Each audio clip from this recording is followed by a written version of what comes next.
गुरु की कृपा में घर घर नगर में अनुभूतियाँ जो है छाई। निकले सफर पे मिलके बटोर है प्रसाद लेके ये आई। ईशा समर्पण ये पराग फूलों से लाई। ईशा समर्पण बाटे बढ़े ये उतना ही। ईशा समर्पण है मिठास प्रेम की लाई। ईशा समर्पण है साधकों की जुबानी।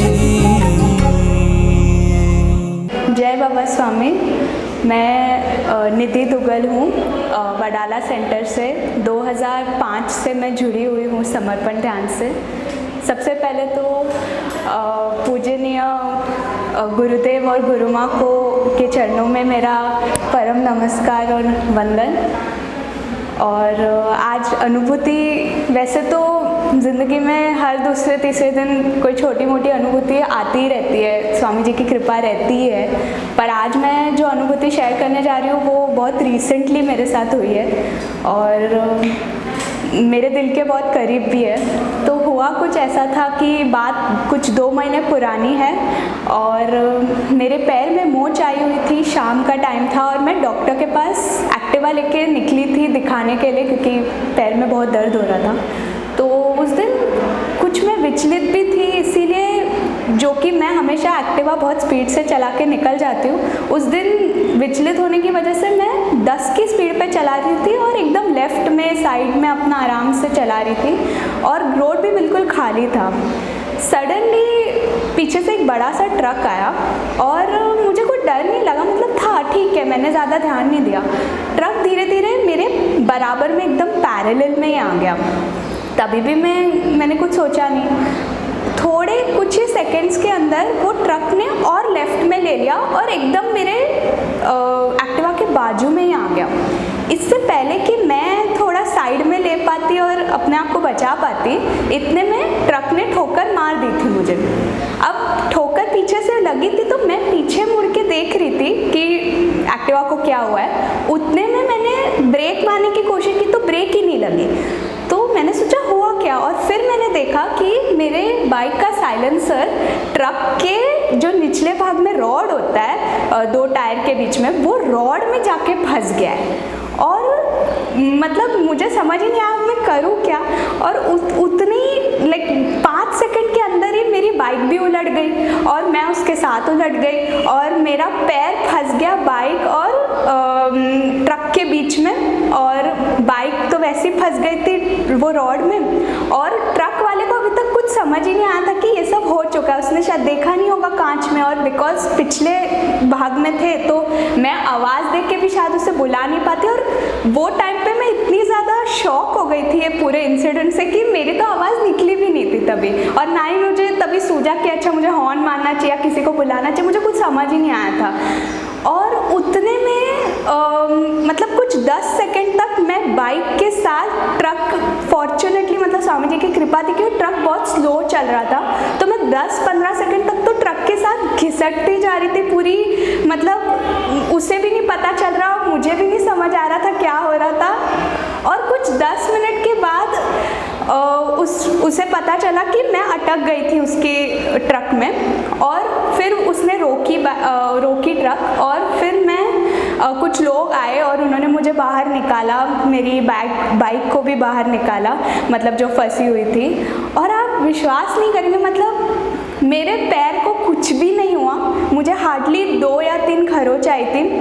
मेरी एक्टिवा को भी कुछ नहीं हुआ, जो कि पूरी हम घसीटते हुए कुछ 10-15 सेकंड तक थे उस बाइक के साथ, उस ट्रक के साथ। और मतलब बाइक पे भी सिर्फ 2-3 स्क्रैच आए होंगे और नंबर प्लेट थोड़ी हिली थी, बट अदरवाइज कुछ भी नहीं हुआ। और मैं लिटरली ट्रॉमा में थी जब ये मुझे बाहर निकाला, तो 2 मिनट मुझे समझ नहीं आया था कि मैं क्या हुआ, बट आफ्टर दैट 2 सेकंड बाद तो मैं बिल्कुल खड़ी हो गई थी। मुझे जैसे लग रहा था मेरे साथ कुछ हुआ ही नहीं है, इतनी ज़्यादा मतलब मैं कॉन्फिडेंट, और मतलब मुझे फील ही नहीं हुआ कि इतना बड़ा एक्सीडेंट मेरे साथ होते होते बस बच गया है। और मतलब कृपा है स्वामी जी की कि पीछे से भी कोई गाड़ी या कुछ भी नहीं आया जब मैं मतलब वो फंसी फंसी हुई पोजीशन में थी, वरना शायद मैं ज़िंदा ही नहीं रहती, इतना बुरा एक्सीडेंट हो सकता था मेरे साथ। तो मतलब मुझे लगता है कि हम चाहे स्वामी जी को ऐसे इमरजेंसी सिचुएशन में शायद वो सेकंड पे हमको याद भी नहीं आता है कि हम स्वामी जी को याद करें नहीं करें,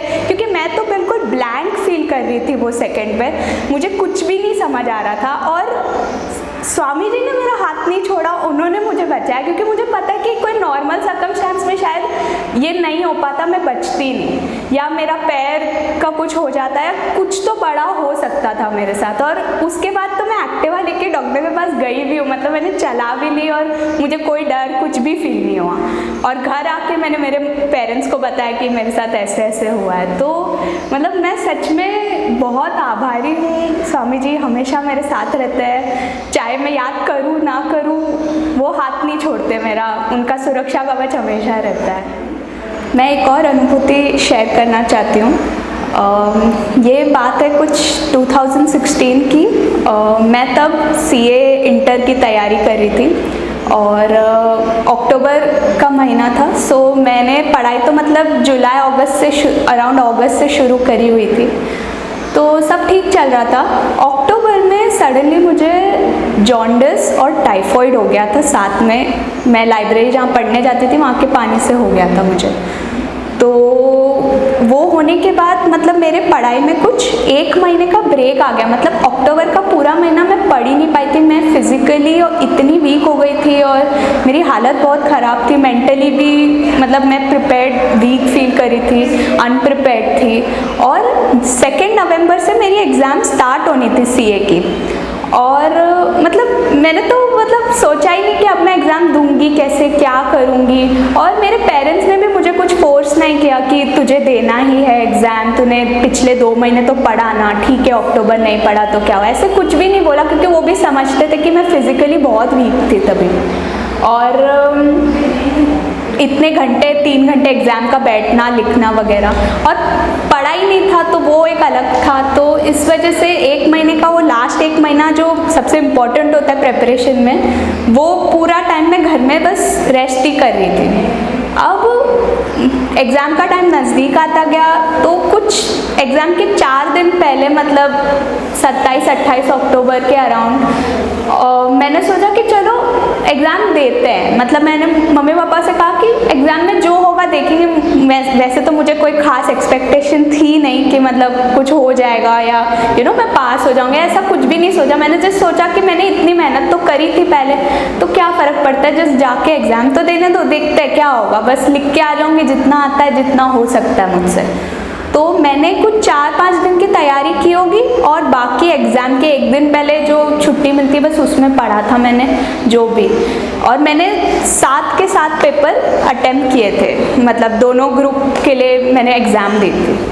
अब एग्ज़ाम मतलब मुझे नहीं पता क्या, बट मैंने सारे पेपर मतलब पूरे फिनिश किए, ऐसे कोई मेरा पेपर छूटा नहीं है। पूरे 3 घंटे मैंने पेपर लिखा भी है, मतलब स्वामी जी की क्या कृपा थी, मुझे नहीं पता कैसे क्या हुआ, बस स्वामी जी का नाम लेकर मैंने लिखती थी और पूरा पेपर मैंने भरा है। मतलब मुझे नहीं पता मेरे में इतनी एनर्जी कैसे आई है, मुझे इतना सब आ कैसे रहा था वो भी नहीं पता मुझे, बट कहीं ना कहीं मुझे श्योर नहीं था कि मेरा पेपर अच्छा नहीं गया। मुझे अंदर सेटिस्फैक्शन नहीं था, क्योंकि मुझे पता था मैंने खास प्रॉपरली पढ़ाई नहीं की थी 1 महीना।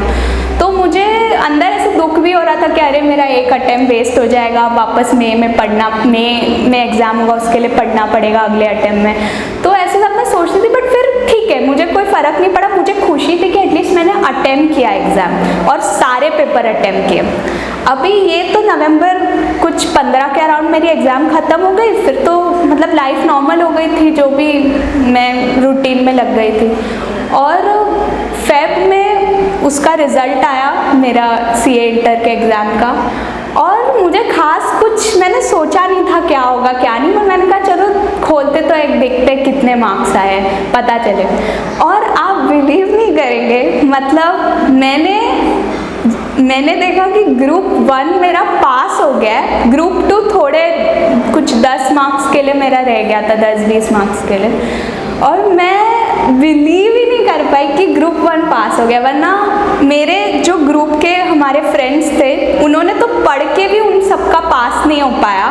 मैंने बिना पढ़े कैसे हो गया मुझे भी नहीं पता, और वो लोग भी शॉक हो रहे थे कि ऐसे कैसे हो सकता है। मतलब it was a miracle beyond my imagination, I could have never thought of, and it was so amazing. I mean I am really indebted to Swami ji for it कि ये हुआ है उनकी वजह से, उनकी कृपा में। एंड मैं बस चाहती हूँ कि इसी तरह मेरी पूरी एकेडमिक लाइफ स्वामी जी ने संभाली है, एंड मैं चाहती हूँ कि आगे भी मैं जो भी करूँ उसमें स्वामी जी का आशीर्वाद मेरे साथ रहे और मैं ऐसे ही आगे बढ़ती रहूँ। जय बाबा स्वामी।